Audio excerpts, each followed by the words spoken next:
All the focus right now is on what is happening stateside. This after Donald Trump is facing new criminal charges, 4 new criminal charges over election interference in 2020 and the Capitol riots on January the 6th, 2021, in which 5 people died, 140 police were injured.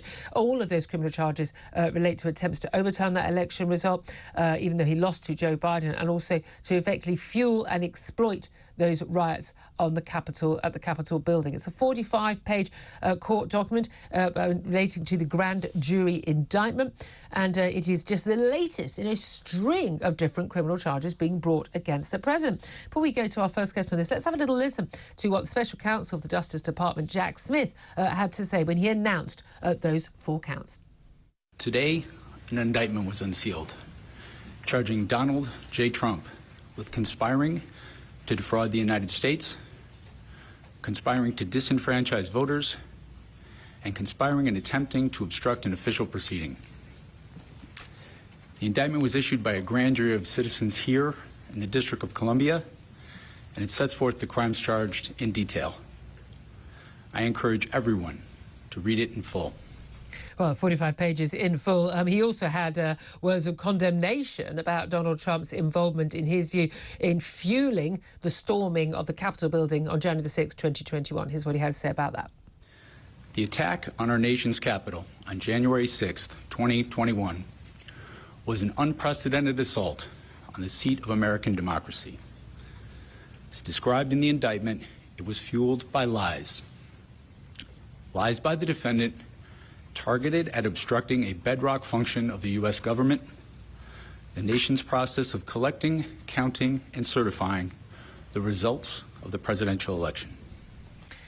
Well, very, very serious charges indeed. Sam Armstrong's a commentator joining me in the studio. And Sam, I'm going to get your reaction to what we hear from Republican strategist Amy Tarkanian right now. Amy is the former chair of the Nevada Republican Party and joins us from the States right now. Good morning to you, Amy. Good morning. Thank you very much indeed for joining us. An extraordinary night. I mean, Donald Trump facing yet more criminal charges, a whole heap of them already he's facing in New York, in Miami, more civil cases as well. But these charges being brought against him in Washington, D.C. Are these the most serious charges yet? Well, that's a really good question, because it seems like they're not done coming after him. And I actually did not agree with what he said and what he has done as far as claiming that there was systemic election fraud, fueling that fire, putting this sense of doubt into his followers' minds. It's caused a lot of chaos. And Nevada is actually one of the states that did produce 6 fake electors, and they were granted immunity for some reason. So usually when you're granted immunity, you know, there's something that took place that wasn't on the up and up.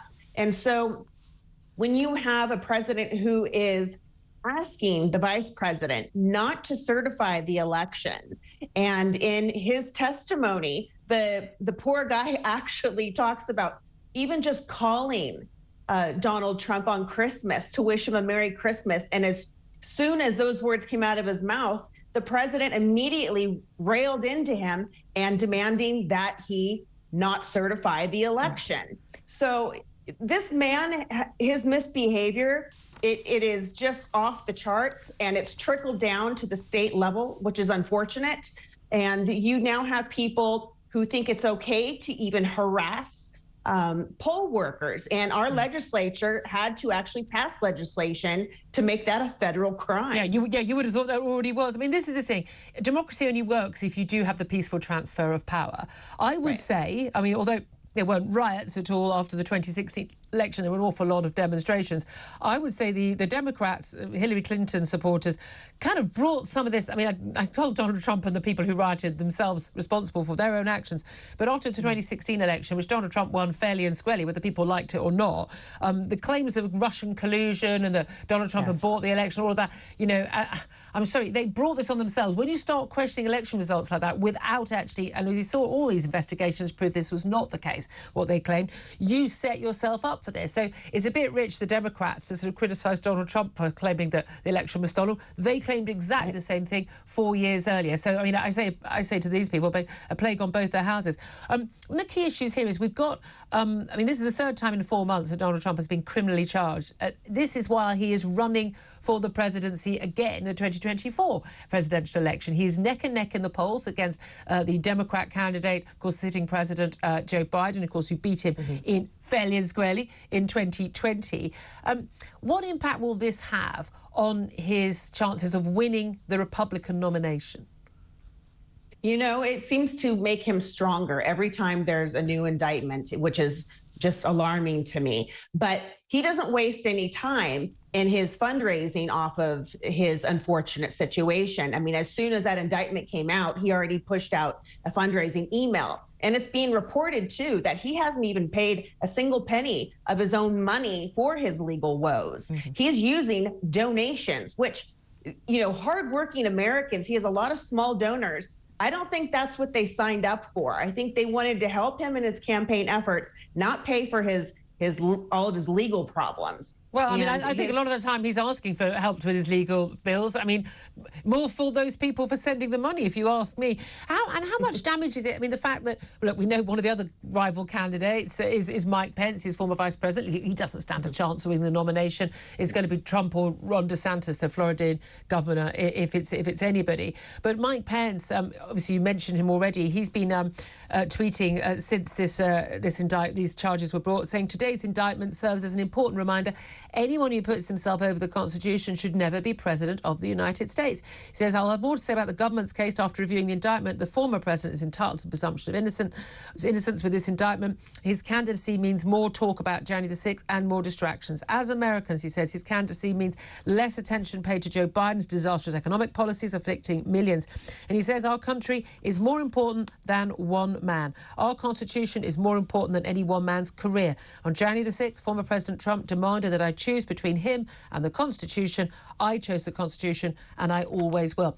One of the big issues for Donald Trump is a lot of the people who are giving evidence against him, who are the people who will be, listened to in the court case, are people who, were his close allies at the time. We've even seen, his own children begging him to go on television and go on Twitter to tell the Capitol Hill rioters to go home and stop rioting, and he refused to do so. He's going to be damned, as he has done repeatedly, by actually the people who he surrounded himself with. That's correct. And all of these people were people that he appointed or hired. And that's the irony of it. He talks about loyalty, and he's the most disloyal human being on the planet. I'm not a huge fan of Vice President Pence, and I agree with you. He has no shot to become president. But I do agree with that statement. And the fact that we are now hyper-focused more than ever on all of these indictments, instead of talking about the issues that actually matter to American citizens, it is very disappointing. Yeah, disappointing is an interesting word, but there are alleged 6 co-conspirators. They're not named or charged yet. One of them is believed to be Rudy Giuliani, the former New York mayor, who's been a big defender, was legal aid to Donald Trump as well, but a rather discredited figure now. Look, we know this is going to divide the American nation. This, the Republican base who still support Donald Trump wholeheartedly, they're going to say this is a witch hunt, as Donald Trump, he's already referred to even before these indictments were brought, this figure who brought the indictments as deranged, and he said this case is ridiculous. It's a fake indictment, all those prosecutorial misconduct, he said.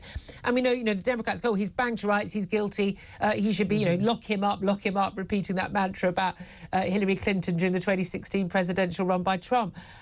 This divides the nation even more. Do you think there is any chance, if he is convicted of this, of him ever going to jail? A former US president going to spend time behind bars? Well, he could possibly go to jail, and then, yes, he would be able to run for the presidency, because this has never happened before. There's no law set in place against this. And then if he were to win, he could exonerate himself, which is a presidential pardon. Is it Yes. not likely that actually we saw this with, with President Nixon when he was forced to resign from office over Watergate, that actually he's very likely, whether it's Donald Trump, who clearly gave himself a presidential pardon, that actually even Joe Biden and certainly Ron DeSantis, if he became president as a Republican, that they would give him a pardon. He would never serve time behind bars.